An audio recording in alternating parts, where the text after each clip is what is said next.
हर किसी को तुम्हें देखना होता है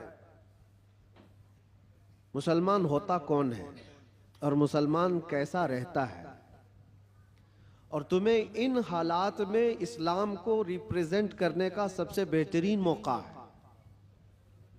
आप रमजान में किस तरह से इस्लाम को पेश करते हो, ये आपकी जिम्मेदारी है।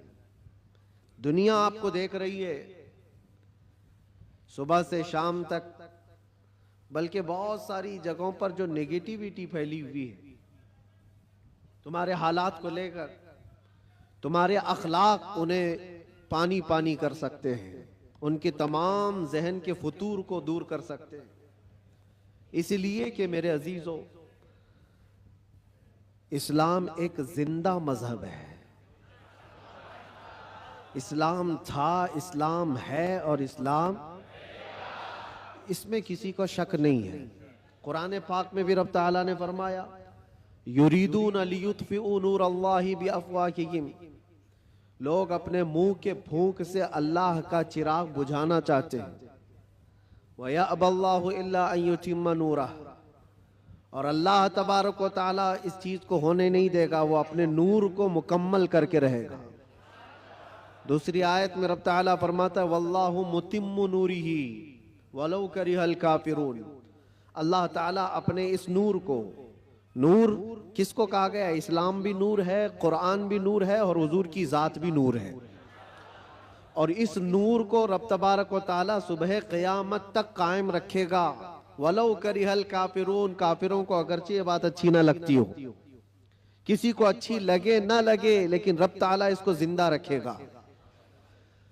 पूरी हिस्ट्री अगर आप उठाकर देखें तो इस्लाम पर कभी ऐसा वक्त नहीं आया कि पूरे सफ़े हस्ती से इस्लाम खत्म हो गया हो, पूरा का पूरा मिट गया हो और उसके बाद फिर दोबारा इसको जिंदा किया गया हो। ऐसा कभी नहीं हुआ। हाँ, करबला जरूर हुआ है, बद्र और हुनैन भी हुए हैं, उहद और खंदक भी हुए हैं, चंगेज और ततारियों ने कत्ले आम भी किया है, तारीख में खून बहुत किया गया है, लेकिन कभी ऐसी चीज नहीं बता सकते कि पूरा का पूरा इस्लाम धरती से मिटा दिया गया, खत्म कर दिया गया। इम्पॉसिबल है, होगा भी नहीं और अब भी नहीं होगा। तो फिर आप सबको डर कर जीने की जरूरत क्या है? जब अल्लाह ने कुरान में यह वादा फरमाया कि सुबह क़यामत तक इसको रोशन रखेगा, तो नहीं मरोगे मेरे अजीज। इक्का दुक्का जो कुर्बानियां होंगी वो करबला वालों के सदक़े कबूल कर ली जाएंगी। कुर्बानियां जो होंगी, जो आज पेश की जा रही हैं, लेकिन इस्लाम था और इस्लाम है, इस्लाम रहेगा। इसकी हक्कानियत की बुनियाद पर यह जिंदा रहेगा, मुसलमानों की टोपियों से नहीं। तुम्हारे चलत फिरत की वजह से इस्लाम जिंदा रहेगा ऐसी गारंटी नहीं है। इस्लाम हक मजहब है, वो अपनी हक्कानियत की बुनियाद पर जिंदा रहेगा। कुरान अल्लाह का कलाम है, उसकी हक्कानियत की बुनियाद पर वो जिंदा रहेगा। ये तो हमारा और तुम्हारा इम्तिहान है कि हम इस पर कितने अमल करते हैं, हम इस पर कितने कारबंद रहते हैं, हम इस पर कितना यकीन करते हैं। आपसे मैं ये पूछता हूं, क्या इस्लाम के लिए जितने सीरियस हो आप, जितनी मोहब्बत करते हो, दिलो जान से चाहते हो, तो क्या इस्लाम के लिए आप हकीकत में सीरियस हो, हकीकत में मोहब्बत करते हो? अगर हकीकत में मोहब्बत करते हो तो क्या इस्लाम को अपने घर में भी पसंद करते हो? आप तो बोलेंगे कि हाँ, इस्लाम को मैं घर में पसंद करता हूं। अपनी जात पे इस्लाम को पसंद करते हो? सबसे बड़ी बात है, ये जिम्मेदारी की बात है कि जिस चीज से आप मोहब्बत करते हो वो चीज आपके घर में होना चाहिए। तो आप एक नजर जाकर देखें कि मेरे घर में इस्लाम नजर आता है या नहीं। मेरी औरत पर, मेरी बच्चियों पर, मेरी बहनों पर इस्लाम दिखता है कि नहीं दिखता? ये तुम्हारी जिम्मेदारी है। सड़कों पर इस्लाम जिंदाबाद के नारे लगाना और घरों से इस्लाम को दूर करना, ये नाइंसाफी है। या हम इस्लाम के साथ नाइंसाफी कर रहे हैं। अगर आपको इस्लाम पसंद है तो अपने घर में भी पसंद हो, अपने चेहरे पर भी पसंद हो, अपने लिबास में भी पसंद हो। लेकिन जो दुगली पॉलिसी आप उसको अमल कर रहे हो, कि जुबान से इस्लाम के पसंद होने का नारा लगाते हो और जब अमल के मैदान में आए तो किसी और के अमल पर चल पड़ते हो। एक बात याद रखना ऐ नौजवानों, बहुत सारी आज ऐसी हरकतें मैं देखता हूं, ट्रेंड बनता जाता है, किसी सेलिब्रिटी को देखना और उसके फैन हो जाना, दुनियावी एतबार से, इस्लामी एतबार से नहीं। और नौजवानों ने नक्शे सब बदल डाले, कपड़े भी फाड़ कर पहनने लग गए, कानों में बालियां भी डाल ली, नथ आनी बाकी है और चूड़ियां पहनना भी बाकी है। लेकिन तकरीबन जो कोई पर्दे सीमी में तुम्हें दिखाएगा, यानी टेलीविजन पर कोई बहुत ज्यादा मुजरे करके दिखाएगा, वो तुम्हारा आइडियल बन जाता है, उसकी हरकतों पर अमल करने लग जाते हो। मैं फलां एक्टर का फैन हूं, कोई लड़की कहती है फलां एक्ट्रेस की फैन है, और सब कुछ वही चाहिए, कपड़े भी वही, किरदार भी वही, नाक नक्शा भी वही, सारी चीजें। एक बात याद रखना, जिसके अखलाक पर तुम अमल करके दुनिया में फैशनेबल कहलाना चाह रहे हो, वो तुम्हें कभी देखने नहीं आता, कभी नहीं देखने आता। तुम चाहे यहां से चीखते रहो, चिल्लाते रहो, मैं तुम्हारा फैन हूं, उसको पता भी चलता है नहीं पता क्या मालूम,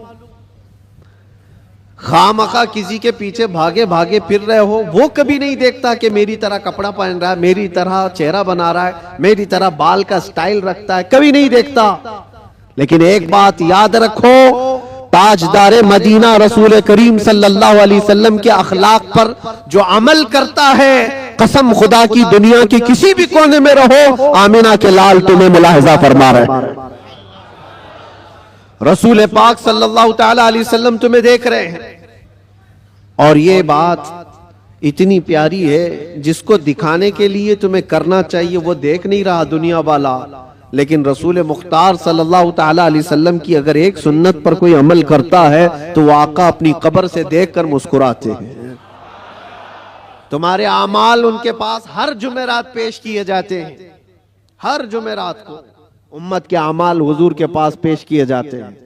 हुजूर पाक सल्लल्लाहु अलैहि वसल्लम फरमाते हैं, मैं अपने हर उम्मती को उसके बाप के नाम से पहचानता हूं, हर उम्मती को उसके बाप के नाम से पहचानता हूं। अब आप सोचो, कल जुमेरात है, हुजूर पाक सल्लल्लाहु अलैहि वसल्लम की बारगाह में फिर फरिश्ते हमारे हफ्ते भर के अमाल लेकर जा रहे होंगे और सारी खबरें वहां पर पहुंचती हैं। अल्लाह के नबी सल्लल्लाहु ताला अलैहि वसल्लम फरमाते हैं, अगर अच्छे अमाल मेरे पास आए तो मैं खुश हो जाता हूं, अल्लाह का शुक्र बजा लाता हूं, और बुरे अमाल मुझ तक पहुंचाए जाते हैं तो गम होता है और मैं इस्तिगफार करता हूं। कितने जमाने तक हुजूर पाक सल्लल्लाहु अलैहि वसल्लम को गम पहुंचाते रहोगे, कब तक? इसीलिए मेरे अजीजों, आज के दौर में खास तौर पर ऐसे जो हालात आते हैं, ईद, बकरीद, मीलाद या जो भी ओकेशंस आते हैं, इसमें तुम्हारी जिम्मेदारियां बढ़ जाती हैं, तुम्हारे अखलाक और किरदार पर पूरी दुनिया नजर रखती है, हर एक देखना चाहती है। और हकीकत में देखा जाए तो तुम हुजूर पाक सल्लल्लाहु ताला अलैहि वसल्लम के तर्जुमान हो, तुम्हारे अखलाक देखकर लोग हुजूर को पढ़ने की कोशिश करें। नबी पाक सल्लल्लाहु ताला अलैहि वसल्लम तक पहुंचाने के लिए आप जरिया हो, आपके चलने फिरने के अंदाज, आपके लोगों से बात करने के अंदाज, ये सारी चीजें देख करके दुनिया हुजूर पाक सल्लल्लाहु अलैहि वसल्लम को पढ़ना चाहती है कि उनके गुलामों में 1400 साल के बाद ये जब अखलाक है तो उस नबी के अखलाक का हाल क्या हो। तो तुम्हारी जिम्मेदारी बढ़ जाती है जुबान को पाक करना, लोगों से मुलाकात के अंदाज को बदलना। अजीजा ने गिरामी वक़ार, नौजवानों पर आज बहुत सारी जिम्मेदारियां हैं। एक बात मैं आपको बताऊं, एक प्रोपेगेंडा जो फैलाया गया, मुसलमान सख्त होता है, मुसलमान खूनी होता है, कातिल होता है, आतंकी होता है, या फिर लूट मार चोरी, हर तरह की चीजें इसके ऊपर थोप दी गई। यूरोप की दुनिया में भी ये बहुत फैलाया गया है ताकि डर के मारे कोई इस्लाम को पढ़ना भी ना चाहे। तकरीबन आज से 13-14 साल पहले की बात मैं आपको बता रहा हूं, उससे भी ज्यादा पहले अफगानिस्तान में जब हालात बहुत खराब थे, वहां पर नेटो की सारी फौजें उतरी हुई थीं, एक बड़ी जंग चल रही थी। उस वक्त अमेरिका की रहने वाली एक न्यूज रिपोर्टर, लेडी है, औरत है, वो हालात का मुआयना करने के लिए अफगान आई थी।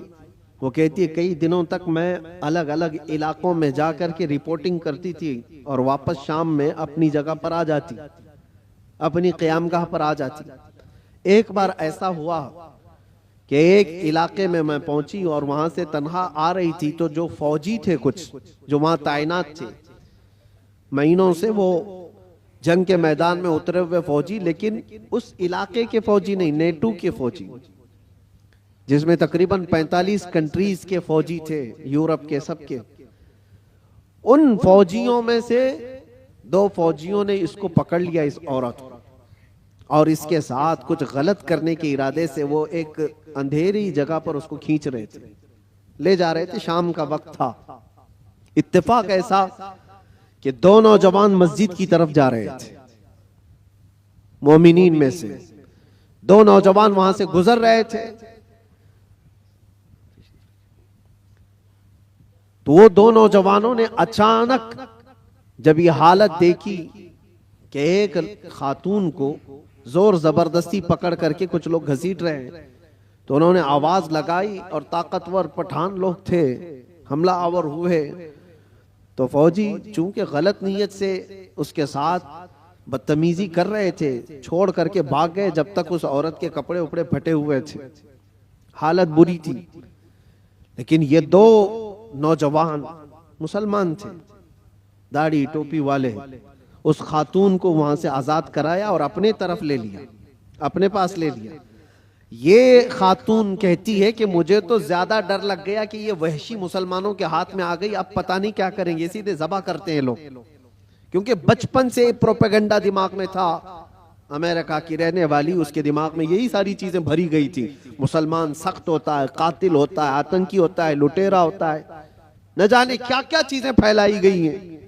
वो डरी हुई थी औरत, क्या पता नहीं वो तो फौजियों के हाथ में थी, वो अपनी जिस्मानी ख्वाहिश पूरी करके छोड़ देते, लेकिन ये लोग तो बहुत खतरनाक किस्म के लोग हैं, ये तो सीधे ज़बह कर देते हैं, खून बहा देते हैं।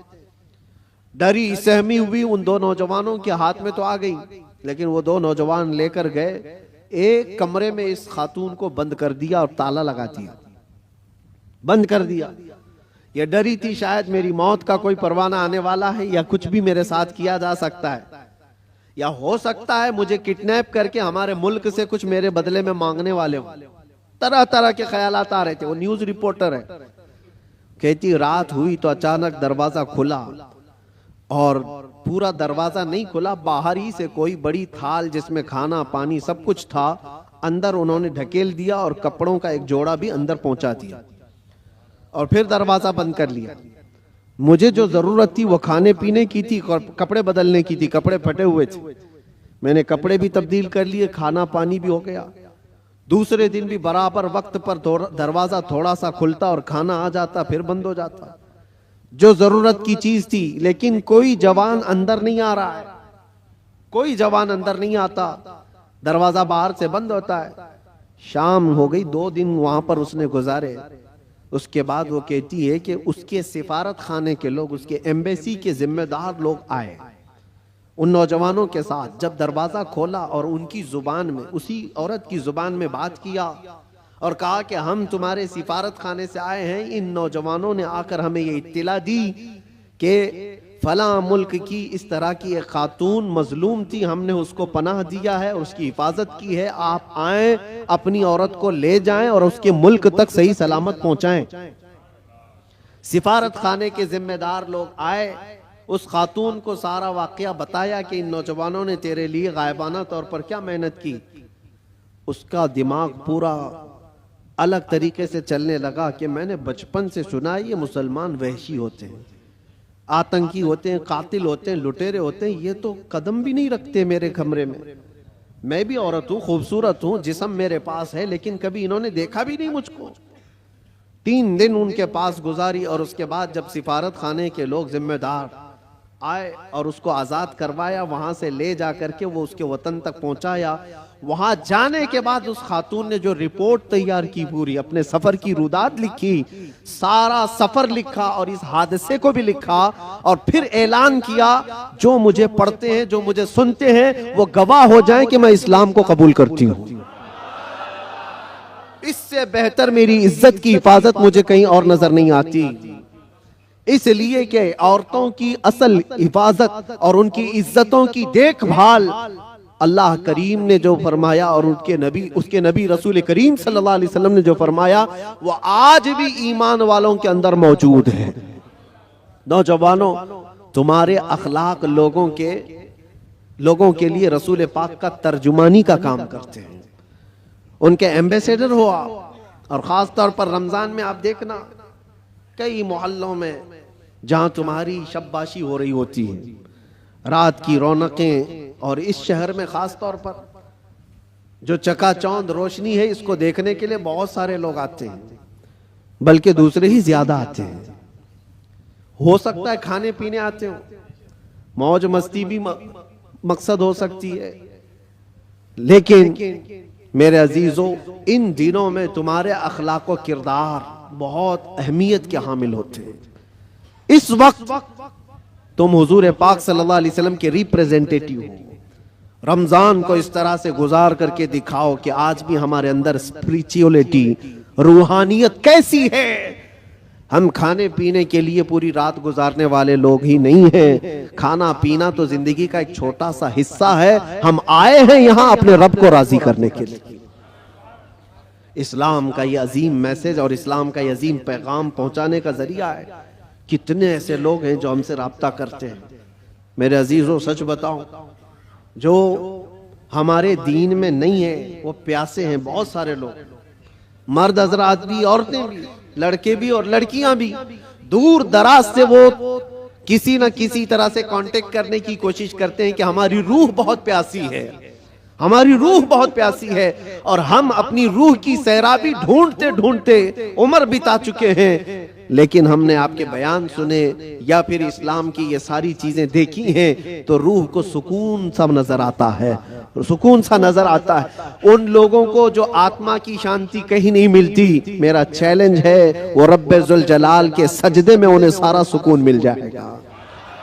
इसलिए कि बनाया हुआ पालनहार हकीकी का ये जिस्म है, अल्लाह का बनाया हुआ ये जिस्म है। और उसी ने कुरान में ये फरमाया, अला बिज़िक्रिल्लाहि तत्मइन्नुल कुलूब, आगाह हो जाओ, अल्लाह के जिक्र में ही तुम्हारे दिलों का सुकून है, अल्लाह के जिक्र में तुम्हारे दिलों का इत्मीनान है। और ये इत्मीनान करने के लिए तो रमजान है। आप देखना, यहां से उसी आदमी का भागने का मन करता है मस्जिद से जिसका दिल काला हो चुका होता है, जिसका दिल पत्थर से सख्त हो गया हो। वो गिन रहा होता है, घड़ी की सुइयां देख रहा होता है कि कब उठूं यहां से भागूं। लेकिन जिसका दिल अल्लाह से लग गया है, वो तो जोहर के बाद असर का इंतजार कर रहा होता है। क्योंकि हदीस पाक में हुजूर सल्लल्लाहु अलैहि वसल्लम ने ये फरमाया है कि 7 लोग ऐसे हैं जिनको कयामत के दिन भी अल्लाह अपने अर्श का साया अता फरमाएगा। वो 7 लोगों में से एक ऐसा आदमी है, रजुलुन तअल्लक़ क़ल्बुहु बिल मसाजिद, ऐसा आदमी जिसका दिल हमेशा मस्जिद में लटका हुआ रहता है। दिलों का सुकून रब्बे जुल जलाल के हुजूर है, और ये पूरी दुनिया को बताने की भी जरूरत है। आज नफ्सा नफ्सी का दौर है, मादियत परस्ती है। लोग आज चाहे वो जितने भी चमत्कार देख करके भागे, लेकिन मेरा एक यकीन है मेरे अजीजों, रूह का सुकून उन्हें कहीं नहीं मिलता। पैसे भी बर्बाद किए हुए बहुत सारे लोग हैं, दौलत को बेहिसाब खर्च करके अपना आराम ढूंढने वालों को भी मैं जानता हूं, लेकिन फिर भी उनको वो रूहानी सुकून नहीं मिलता। क्योंकि हमें यकीन है कि ये पूरी जो बॉडी है, ये पूरा जो जिस्म है, किसी और ने नहीं बनाया, अल्लाह रब्बुल इज्जत ने बनाया, और वही बेहतर जानता है। और उसी की तरफ से अगर कल्ब को सुकून मिला तो मिल सकता है, बाकी कोई ताकत तुम्हें सुकून नहीं दे सकती, कोई ताकत नहीं। कोरिया का एक शख्स बहुत मालदार बल्कि मैं आपको बताऊं, मुल्क का ऐसा मालदार जो मुल्क की हुकूमतें बदल देता। मैं पूरे नाम के साथ तफसील में नहीं जा रहा हूं, लेकिन वो एक बहुत बड़ी मोबाइल कंपनी का मालिक, पूरी दुनिया को मोबाइल पहुंचाया, सारी चीजें किया, लेकिन उसका आखिरी वक्त आप अगर मुताला करोगे तो बेचारा ऐसा बिस्तर पर आ गया कि एक रोटी उसके हलक में नहीं जा पाती थी। उसका बेटा उसकी जगह लिया, लेकिन डॉक्टर्स की जो फीस बताई जाती है ना, जो खर्चा होता है, वो एक एक डॉक्टर को पर डे वो लोग 1 करोड़ रुपए खर्च करने को तैयार थे कि कोई इसको बिस्तर से उठाए बिठाए। माल की कोई कमी नहीं, समंदर जैसा उनके पास पैसा, उनका हिसाब ना हो, बेहिसाब। लेकिन एक शख्स को बिस्तर से उठाने के लिए वो सारी दौलत खर्चा करने को तैयार है। लेकिन कोई डॉक्टर 4 साल तक उस बंदे को उठा नहीं सका। वो कोमा की हालत में रहा। जिस हालत में रहा, 4 साल के बाद करोड़ों की फीस लेकर डॉक्टरों ने हाथ उठा दिया और कहा यह हमारे बस का काम नहीं है, खत्म हो चुका है। यहां याद रखो ऐ नौजवानों, दुनिया में कोई ताकत न तुम्हें खड़ा कर सकती है न बिठा सकती है। कुरान में रब ताला फरमाता है वइन यमसस्कल्लाहु बिदुर्रिन फला काशिफ लहू इल्ला हू वइन यमसस्क बिखैरिन फला राद्द लिफज़लिही युसीबु बिही मन यशाउ मिन इबादी। यह आयत अक्सर हम जेल में भी पढ़ा करते थे। अल्लाह ताला कुरान में फरमाता है अगर अल्लाह रब्बुल इज्जत किसी को कोई मुसीबत दे दे, पूरी दुनिया मिलकर के वो मुसीबत हटा नहीं सकती। और अल्लाह किसी को नवाज दे तो पूरी दुनिया मिलकर के भी उस नवाजिश को रोक नहीं सकती, नहीं रोक सकती। और ये सारा इत्मीनान कल्ब उसी बारगाह में मौजूद है, उसी रब्बुल आलमीन की बारगाह में मौजूद है। आज तुम्हें वापस बुलाने के लिए ये मस्जिदें पुकार रही हैं। खास तौर पर रमजान में माहौल वैसी बन जाता है। अल्लाह ताला बंदों से इतना प्यार करता है। देखें, तुम्हारी सहूलत के लिए चांद दिखते ही शैतानों को कैद कर लिया गया कि कोई ना आए इन बंदों को बहकाने के लिए। सिर्फ शयातीन का ही नहीं, शयातीन का ही नहीं, हदीस पाक में मिलता है जो सरकश जिन्नात हैं उनको भी कैद किया जाता है। वो भी जबरदस्ती किसी पर चढ़ाई करके जो परेशान करते हैं। हिंदुस्तान में ज्यादा करते हैं लगता है, क्योंकि ये जो आसेब आते हैं, क्योंकि बाबा यहाँ ज्यादा है तो जिन्नात भी यहां ज्यादा है, क्योंकि हर गली में किसी बाबा की दुकान है। और जिन्नात भी यही सोच करके ही आते होंगे कि इनका धंधा चलने लगे यहीं से। बाकी मुल्कों में तो बहुत कम नजर आते हैं। दूसरे मुल्कों का भी हमने सफर किया है, वहां आसेब ज़दा लोग, जिन्नात जिनके ऊपर आकर के परेशान करते हैं, ऐसे पेशेंट, ऐसे मरीज बहुत कम दिखते हैं। वो मुझे अभी तक पता नहीं वजह क्या है कि जिन्नात हिंदुस्तान में ज्यादा क्यों है, जो लोगों के ऊपर चढ़ते हैं, सवार होते हैं। खैर, और अगर कोई रमजान में भी ये आसेबी मामलात का शिकार हो करके या बीमार ज़दा लगता है, तो मुझे नहीं लगता कि हकीकत में उस पर कोई जिन्नात है।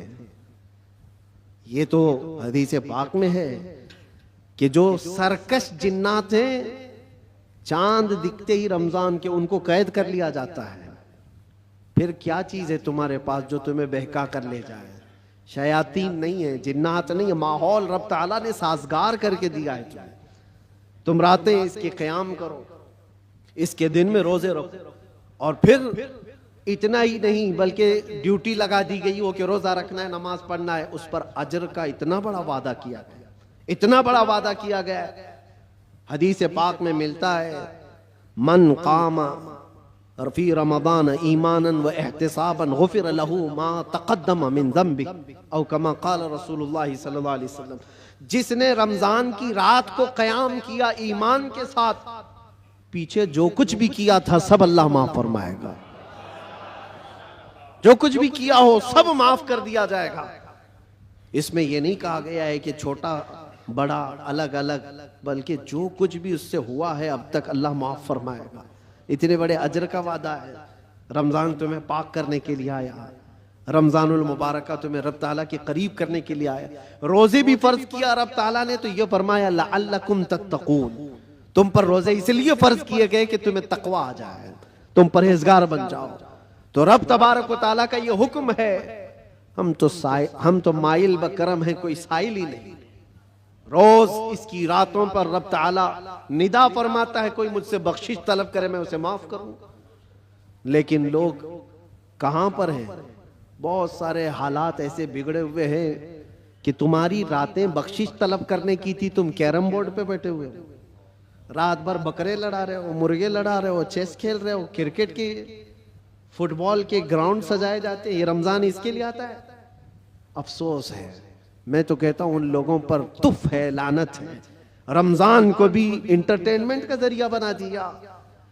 लोग तो हमारे बुजुर्गों में पहले ये होता था, बुजुर्गों की का मतलब औलिया कामिलीन की बात नहीं कर रहा हूं, घर के बड़ों का भी हाल था। अब तक बहुत सारे घरों में रमजान के आते ही टीवी पर पूरा पर्दा डाल देते थे, चादर उड़ा देते थे। बहुत सारी चीजें, रमजान आ गया है घर की सफाई हो जाती थी, रमजान आ गया है कोई ऐसी चीजें ना रखी जाए घर के अंदर, बहुत सारे एहतमाम होता था।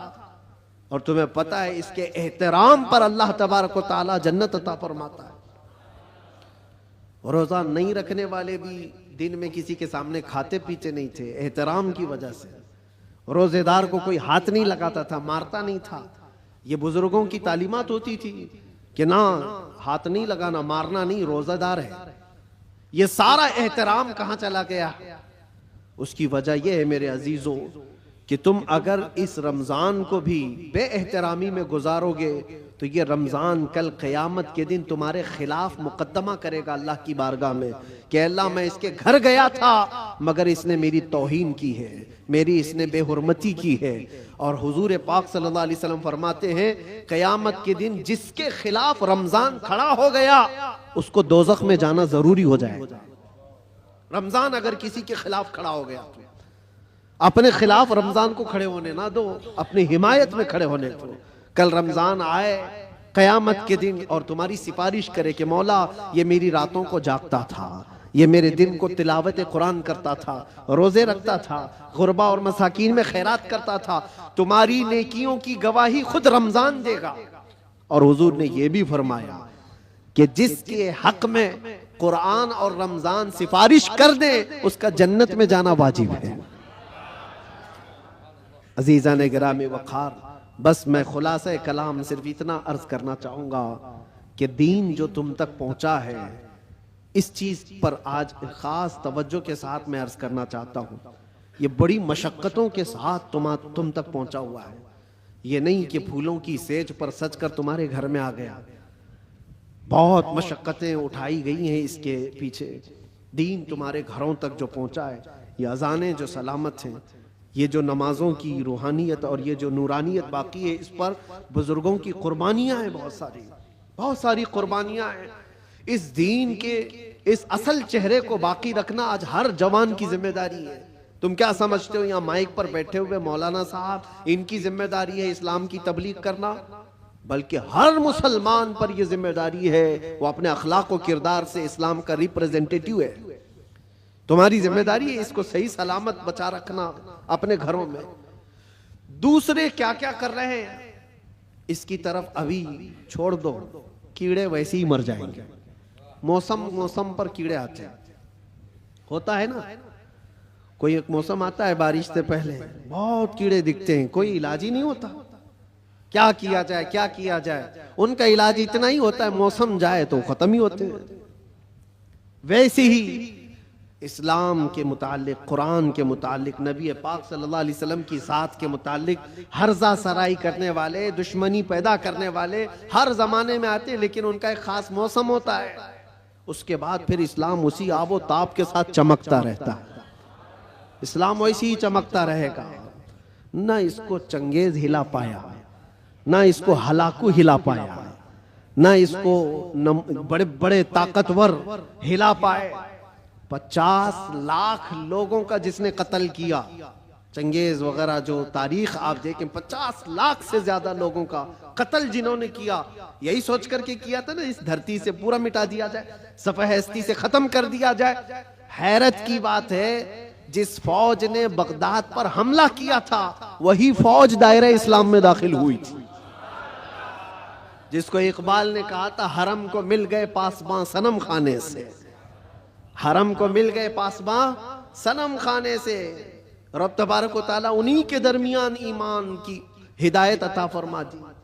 ये होता रहेगा, ये इस्लाम का लहलहाता हुआ पौधा सलामत रहेगा। और लोग जिस तरह के आज हालात, जो इन्वायरमेंट क्रिएट किया गया है, इससे तुम्हारा इम्तिहान है, तुम घबरा करके अब तुम क्या चाहते हो। एक सवाल मैं करता हूं, इस्लाम में हो तो इस बात पर तुम्हें कभी गिल्टी फील होता है? कभी शर्म महसूस होती है? कभी शर्म महसूस होती है कि मैं मुसलमान हूं? नहीं शर्म आती है तो फिर टोपी क्यों छुपाते हो? अगर शर्म नहीं आती है तो फिर दाढ़ी क्यों निकाल फेंकते हो? क्यों? अगर तुम्हें इस्लाम पर कायम रहने में फख्र महसूस होता है तो खुल करके इस्लाम पर अमल करो, खुल करके। इस्लाम किसी जराइम पेशा लोगों का अड्डा नहीं है, पूरी दुनिया को अच्छे अखलाक सिखाने वाला एक मुकम्मल दीन है। पूरी दुनिया को अखलाक सिखाने वाला यह दीन है। तो मुझे शक क्यों है इस बात पर? बहुत सारे लोग अभी आए काए करते हुए न्यूट्रल बनते हैं। मैं देख रहा हूं, जब कभी कोई सवाल आ जाए तो कुछ दानिश्वर बन करके बैठते हैं और फिर एक न्यूट्रल बातें, एक सेक्युलर बातें करते हुए वो ये महसूस कराने की कोशिश करते हैं कि हम ये नहीं समझते, इस्लाम में ये चीज नहीं है, वो चीज नहीं है, ये बुजुर्ग इस्लाम में नहीं, वो बुजुर्ग इस्लाम में नहीं।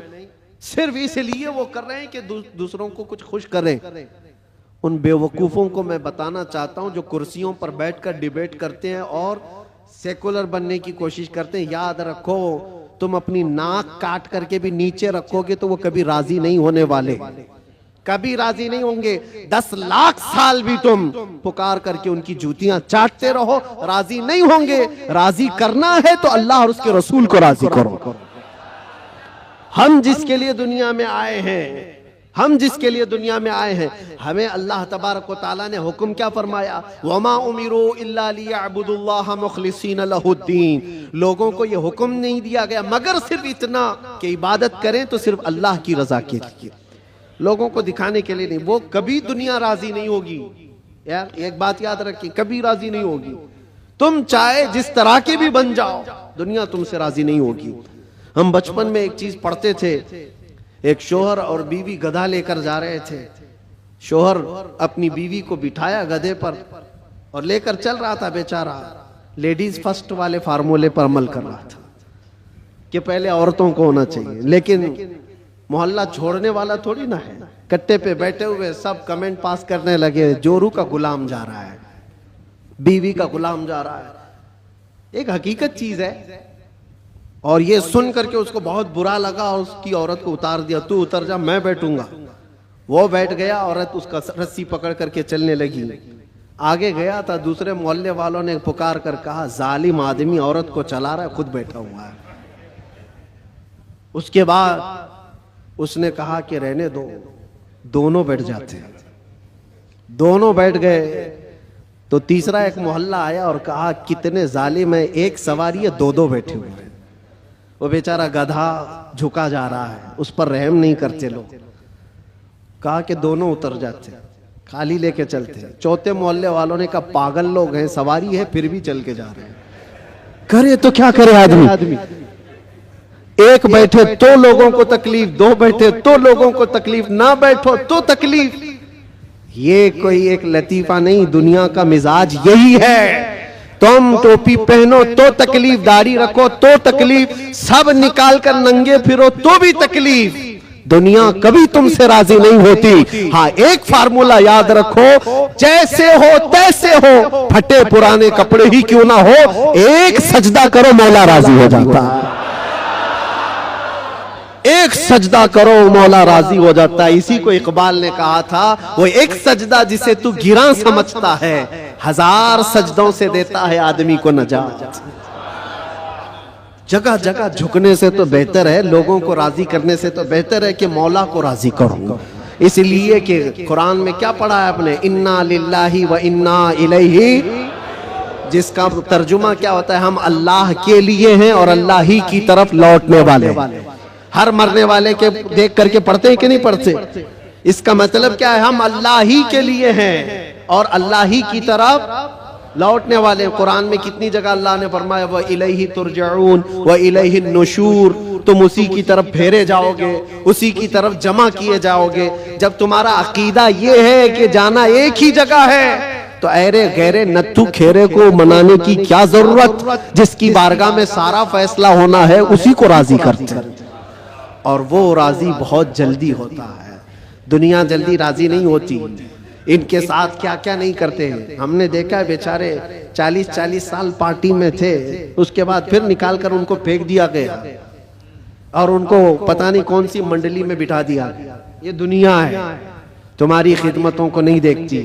एक दिन अगर तुमसे कोई बुराई हुई तो पिछले 40 सालों पर पानी डाल दिया जाता है। और वो रहमान है, वो रहमान है, जिसकी एक मिसाल मैं आपको बताऊं। मसनवी शरीफ में मौलाना रोम फरमाते हैं, जन्नतुल बकी में एक 80 साल का बूढ़ा रो रहा था। कौन था ये? बांसुरी बजाता था, लोगों को अपनी सुरीली आवाज से बजा बजा करके धुन में मस्त करता था। इस पर लोग उसको पैसे देते थे। जिंदगी पूरी गुजरी इसी में, ये बजाने में।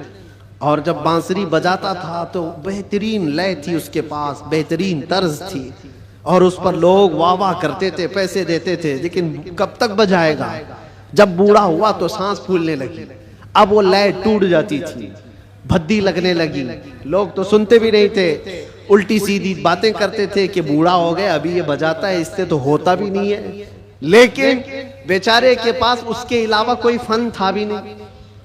करता तो क्या करता, उसकी कमाई का एक ही जरिया था ये बांसुरी बजाना, और इसको बजा करके लोगों को खुश करता था। लेकिन जब उसने देखा कि अब दुनिया एक फूटी कोड़ी भी देने को तैयार नहीं, फाके पे फाके आ गए, मरने की हालत आ गई, 80 साल की उम्र है। ये जमाना हजरत उमर फारूक का है। उस वक्त ये बूढ़ा जन्नतुल बकी कब्रिस्तान मदीने तैयबा का आया और उस बांसुरी को अपने घुटने से तोड़ डाला, तोड़ दिया और कहा फेंक दिया।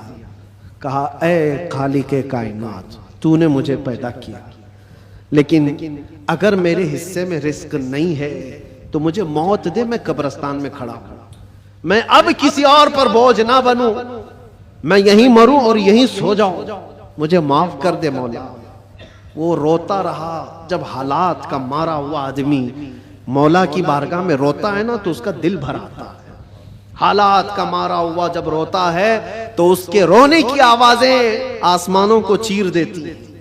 तुम्हें अंदाजा नहीं, यूं ही रोने वाला अलग है, लेकिन हालात से मारा हुआ, दिल का टूटा हुआ जब रोता है तो उसकी आवाजें सातवें आसमान के ऊपर जाती हैं। रोया, बेइंतहा रोया और गिर करके वहीं सो गया। न खाना है न पानी है, कई दिनों का भूखा है। अल्लाह अकबर। ये जमाना है हजरत उमर फारूक रदी अल्लाह ताला अन्हु मस्जिद नबवी शरीफ में है, और वो पढ़ते पढ़ते हजरत उमर को ऊँग आई, और जैसे ही उनको ऊँग आई ख्वाब में रसूल पाक तशरीफ लाए। फरमाया उमर जल्दी उठो, अपने घर से खाना पानी लो और जन्नतुल बकी में अल्लाह का एक मेहमान खड़ा है उसे खिलाओ। हजरत उमर गए, कुछ नहीं देखा, कौन है क्या है पता नहीं है, कौन है मालूम नहीं। हुक्म हुआ, घर गया, घर गए और तोशादान लिया, जो खाने पीने की चीजें मैसर थी सब लेकर के फौरन जन्नतुल बकी आए। देखा कि कौन है यहाँ पर, इतनी रात गए, कौन बंदा होगा। तलाश करते करते दरमियान में पहुंचे तो एक बूढ़े को वहां पर गश खाए हुए पड़ा हुआ देखा, उसको उठाया।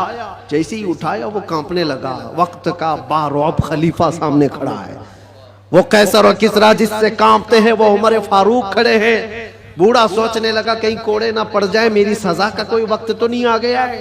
उमर इब्ने खत्ताब सामने खड़े हैं, कपकपी तारी थी। पूछा अमीरुल मोमिनीन क्या बात है? कहा मुझे तो नहीं पता क्या बात है, लेकिन मुझे खाना देकर भेजा गया तुझे खिलाने के लिए। तुझे खिलाने के लिए उठ, कई दिन से तू भूखा है, कई दिन से तू प्यासा है। वो रोने लगा और उसके बाद तोशादान लिया और फिर पूछा किसने भेजा आपको खाना देकर, कौन कहा है? कहा कौन कह सकता है, हम गरीबों का आका, हम बेसहारों का सहारा, वो यतीमों का मावा व मलजा, हाँ जिसको हर उम्मती के दर्द का एहसास है, वो ख्वाब में तशरीफ लाए। अल्लाह के हुक्म से हुजूर पाक ने मुझे फरमाया है कि जा अपने घर से खाना ले जा, और अल्लाह का एक मेहमान कब्रिस्तान में खड़ा है, उसे खिला आ।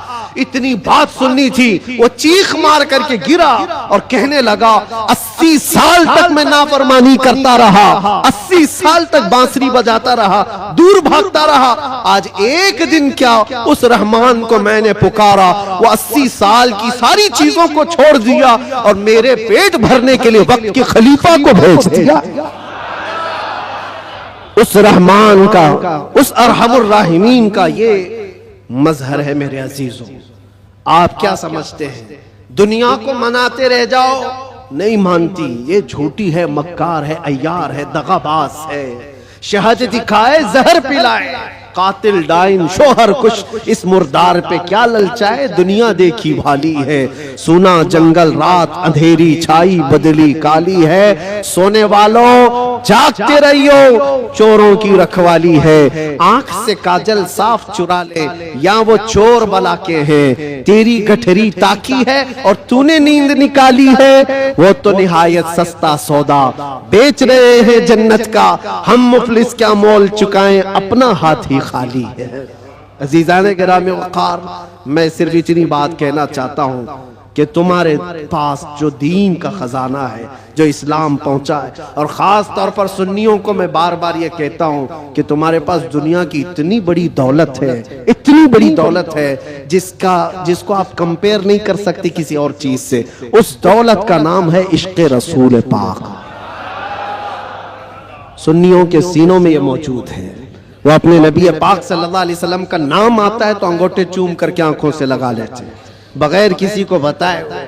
नबी के नाम पर आज पूरी दुनिया भी, आपको पता है, नामों से रिसालत का कोई मसला आए और इस पर कोई आवाज उठे और कोई बेकाबू हो सकता है तो दुनिया को मालूम है वो सुन्नियों की जमात ही बेकाबू होती है। क्यों? इनको पता है, पूरी दुनिया जानती है कि अपने नबी पाक सल्लल्लाहु अलैहि वसल्लम के लिए जो जज्बा रखते हैं दिल के अंदर, वो ऐसा जज्बा है, जान है वो। हमारा जज्बा क्या है? जान है वो, और जान है तो हाँ, जान है हमारे लिए। और फिर हमारा मानना तो ये है, वो जो न थे तो, और वो जो न हो तो, हमारी जिंदगी में हुजूर ना हो तो कुछ नहीं। हमारी पूरी हयात, हमारी पूरी लाइफ, ये जो खजाना तुम्हारे पास है, ये बहुत कीमती है, बहुत कीमती है। इसी को आला हजरत ने कहा है, आंख से काजल साफ चुरा लेंगे। आंख से काजल चुराया जाता है क्या? ये जो लगा हुआ शीशी का काजल है, नहीं, ये इस्तिआरा है। शेर में कहा गया, मोमिनो तुम्हारे पास जो आंख का काजल है वो इश्क़ रसूल है, तुम्हारी आंखों का वो नूर है। और बहुत सारे भेड़िए घूम रहे हैं उसी काजल को चुराने के लिए। तुम्हारे दिलों से वो निकाल लें, तुम्हारी आंखों से वो निकाल लें। और बेचारे कितने तो बहक गए, चोरी हो गए और चोरों के हाथ में गिर गए और दिलों के अंदर से हुब्बे मुस्तफा निकलती चली गई। तो उन चोरों के हाथ न लग जाओ, तुम अपने इश्क़ रसूल की हिफाजत करो। इस पे कोई कंप्रोमाइज, हुजूर पाक की इज्जत, हुजूर पाक की मोहब्बत जो तुम्हारे पास एक बहुत बड़ा खजाना है, इस पर कोई कंप्रोमाइज करोगे? नहीं करो। ये सहाबा का मसलक है, सहाबा का मजहब है। मक्का मुकर्रमा में एक सहाबी को सूली पर लटका करके कुफ्फार और मुशरिकीन ये कह रहे थे, उनके नाखूनों को पकड़ से खींच रहे थे, उनकी नाक काट रहे थे, कान काट रहे थे, होंठ काट रहे थे और आंखों में गरम सलाइयां फेर रहे थे। और फिर कह रहे थे कि देखो तुम्हारी जगह मोहम्मद होते तो कितना अच्छा होता। तुम आराम कर रहे होते, उनके नाम पर तुम कटे जा रहे हो, मरे जा रहे हो। सब कट चुका था, तब जोश में वो सहाबी बोलने लगे, खबरदार, मेरे जिस्म के अभी 1000 टुकड़े हो जाएं मैं बर्दाश्त करूंगा, उस नबी पाक के तलवे में कांटा भी चुभे ये मुझे गवारा।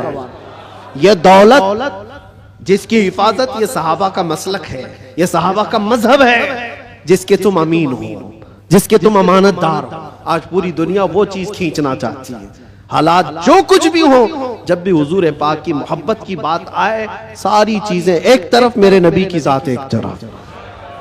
और फिर मैं उसी पर आकर गुफ्तगू खत्म करता हूं। मेरे अजीजों, मनाना है तो अल्लाह और उसके रसूल को मनाओ। दुनिया कभी तुमसे न मानेगी, ये कभी नहीं मानी थी। और जिन्होंने इनकी गुलामी की है वो आज देख रहे हैं उनकी हालत क्या है। वो ऐसी हालत हो गई, धोबी का कुत्ता, न घर का न घाट का, इधर के भी नहीं रहे उधर के भी नहीं रहे। जिन्होंने गुलामी की है, इस तरह से अपनी जिंदगी ना गुजारो। कुछ तो उनको राजी करने के लिए गए थे बेचारे, नाम भी बदल लिए, कपड़े भी बदल लिए, सब कुछ करके देख लिया, लेकिन वो बड़े खूंखार लोग हैं। वो दूसरी कास्ट को बर्दाश्त नहीं करते, तुझे कहां से बर्दाश्त करें। लात मार के भगाया। कई जगहों पर ये हालात तारीख में पढ़ते आओ। इसलिए राजी करना हो तो अल्लाह उसके रसूल को राजी करो। और वो अभी मैंने वाकया बताया है, कितनी जल्दी मौला राजी होता है, कितनी जल्दी मौला राजी होता है। यहाँ तक कि एक हदीस और सुन लो, हुजूर पाक सल्लल्लाहु अलैहि वसल्लम महवे ख्वाब थे, आंखें बंद थी, और उसके बाद अचानक मुस्कुराने लगे, और इतनी जोर से कि आपके दंदाने मुबारक नजर आए। सहाबा ने पूछा, या रसूल अल्लाह सल्लल्लाहु अलैहि वसल्लम क्या बात है? तो हुजूर ने फरमाया, अल्लाह करीम एक मिसाल में मुझे बयान फरमा रहा है। क्या चीज है? हुजूर फरमाते, मैं तुमसे पूछता हूँ, सहरा में कोई आदमी अपनी ऊँटनी लेकर साजो सामान के साथ जा रहा हो, सहरा डेजर्ट में, और डेजर्ट का हाल ऐसा होता है कोई रास्ता ही नहीं मिलता, अगर भटक गया तो मौत भी हो जाती है, जिसको मौजे सुराब कहते हैं। हर तरफ चमकता हुआ पानी दिखता है, और जहां जाता है वो रेत होती है, बालू होती है, और इसी भटकने के आलम में उसकी मौत भी हो जाती है। बहुत सारे सहरा की मौत अरब वाले जानते हैं। हुजूर पाक सल्लल्लाहु अलैहि वसल्लम साहबा से पूछते हैं, अगर कोई बंदा सहरा का सफर कर रहा है, साथ में खाना पानी और ऊँटनी साथ में सफर के सवारी है, लेकिन बीच रास्ते में एक जगह पहुंचा जहां उसे नींद आई और सो गया, उसकी ऊँटनी भी गायब और उसका साजो सामान भी खत्म। जब उठा तो परेशान। अब ये अरब के लोग बेहतर जानते हैं, सहरा में किसी के खाना पानी खत्म हो जाए, सवारी चली जाए तो उसका क्या हाल।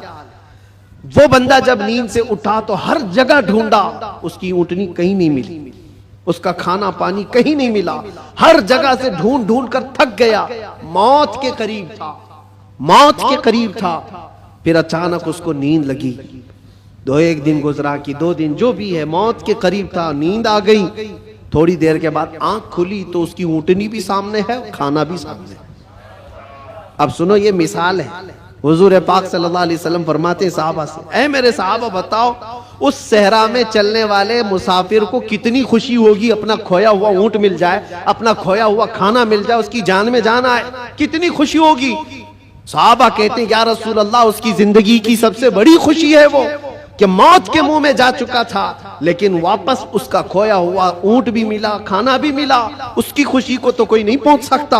हुजूर पाक सल्लल्लाहु अलैहि वसल्लम फरमाते हैं, बिला तशबीह व बिला तमसील, ये मिसाल के लिए हुजूर ने फरमाया, ऐ मेरे सहाबा, जब एक बंदा भटक जाता है, गुनाहों में लग जाता है, और फिर जिस दिन वो तौबा करके वापस आता है, उस मुसाफिर को जितनी खुशी नहीं हुई, मौला को उससे ज्यादा खुशी होती है। मेरा भटका हुआ बंदा मेरे पास वापस आ गया है, मेरा भटका हुआ बंदा मेरे पास वापस आ गया। रब तबारक व तआला खुशी का इजहार फरमाता है। इसलिए नौजवानों, रब तबारक व तआला की रहमत तो तुम्हें थामने के लिए हमा वक्त है, हमा वक्त तैयार है, लेकिन आप इससे दौड़े दौड़े भाग करके इन रातों को अगर कैरम में, मुर्गे लड़ाने में, बकरे लड़ाने में और दुनिया भर के एंटरटेन में गुजारते हो, तो ये कितनी बड़ी बदनसीबी है। उस रब तबारक व तआला के हुजूर हाजिर होकर के अपनी बख्शिश तलब करो। बस इसी के साथ मैं खात्मा करता हूं अपनी गुफ्तगू का। और एक बात, इस्लाम और दीन जो तुम्हारे घरों में, इसकी हिफाजत तुम्हारे कंधों पर है। हर घर में जिम्मेदारी है, अपने बच्चों को यह सिखा करके जाओ, दीन हमारे घर में जो आया है वो इंटरनेट से नहीं आया है, ये बुजुर्गाने दीन का फैज और करम है जो हम तक ये दीन पहुंचा है। उनके तौर तरीकों को जिंदा रखो। ये जो हमारी मस्जिदों में गाहे बगाहे ये प्रोग्राम है, रात के रमजानुल मुबारका की ताक रातें, शब मीलाद, जो भी है ये दीन का चेहरा बाकी रखने की कोशिश की गई है, इसको जिंदा रखना हमेशा। इसलिए कि इंटरनेट पर भी बहुत सारे चोर आए हुए हैं, नए नए चीजें ला करके तुम्हारे ईमान को लेना चाहते हैं। आंख से काजल साफ चुरा लेंगे, और ऐसे बहुत आए, हदीस नंबर ये, हदीस नंबर ये, हदीस नंबर ये, आयत नंबर ये, आयत नंबर ये, आयत नंबर ये। साहब ने नौजवान को ऐसा लगता है क्या रेफरेंस देता है, कितना दिमाग है इसका। उससे ज्यादा दिमाग तो वो मेडिकल स्टोर पे खड़ा हुआ बंदा है जिसको हर दवाई पता है कहाँ रहती है, चिट्ठी देखा सीधे जाके लाके देती, उसका काम है, वो उसमें माहिर है। इस तरह से अगर किसी को सिर्फ और सिर्फ ये देख रहे हो कि सिर्फ रेफरेंस देता है, नंबर बोलता है, तो इसका मतलब ये नहीं है कि वो पूरे दीन का रिप्रेजेंटेटिव है।